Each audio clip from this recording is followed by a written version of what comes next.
Vydřený 240 a platný.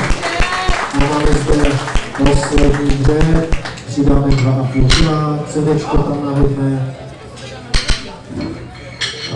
Martin Škorván z Olympie Zlín nám zakončí dnešní dřepy. Takže činka připravená, Martin Škorván 240,5 kg.